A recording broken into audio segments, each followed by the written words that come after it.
BRS party అలుపేరుగా పోరాటము మా రైతుల కోసం చేయడం జరుగుతుంది.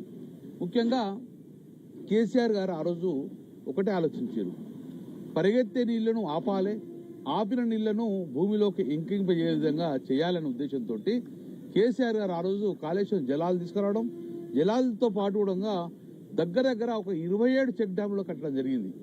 దాంతో రైతులకు ఆ నీళ్లు ఆగడం వలన గ్రౌండ్ వాటర్ టేబుల్ పెరిగి, బావుల్లో కానీ బోరుల్లో కానీ గ్రౌండ్ వాటర్ టేబుల్ పెరిగి లక్షలాది ఎకరాల పంట కూడా పెరగడం జరిగింది. చాలా మంది కూడా రైతులకు మేలు జరిగింది.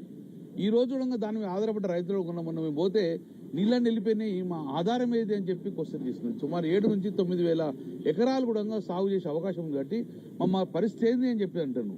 మేము ఏ రాజకీయ పార్టీనో ఎవరినో వ్యక్తులను టార్గెట్ చేయడం కాదు, రైతుల గురించే మేము మాట్లాడుతాం, రైతుల శ్రేయస్సు గురించే మాట్లాడుతున్నాం. కేసీఆర్ ఆలోచన ప్రకారము చెక్ డ్యామ్ కట్టడం వల్ల రైతులు మేలు జరిగింది, మేము కడుతున్నాము, ఇది విధ్వంసం చేసుకుంటూ పోతున్నారు. కాబట్టి ఇది తెలంగాణ రాష్ట్ర సంపద, ఇది ఏ వ్యక్తుల సంపద కాదు, తెలంగాణ రాష్ట్ర రైతాంగ సంపద, అంటే భారతదేశ సంపద.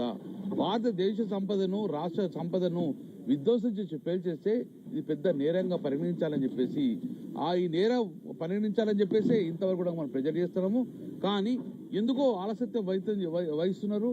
ఇమ్మీడియట్ గా ఎంక్వైరీ స్టార్ట్ అయ్యాయి, స్పీడప్ చేసే పరిస్థితి లేదు. కాబట్టి మేము ఎట్టి బస్సులో ఒక్కసారి టేకల్గా ప్రజల చైతన్యం చేస్తాము, ఒకవైపు పోలీస్ కేసు చేసినాము, ఒకవైపు ఇప్పుడు జ్యుడిషియల్ ఎంక్వైరీ చేసుకొని నిజాలు నీకు తేలవాలి, ఎవరు దీని వెనుక మాఫియా, ఎందుకు చేసిన మాఫియా అనే ధోరణిగా పెట్టాలని చెప్పి ఈరోజు మేము జ్యుడిషియల్ ఎంక్వైరీ కోసము రిపోర్టు కోసము మేము డైరెక్ట్ ఇవ్వడం జరిగింది.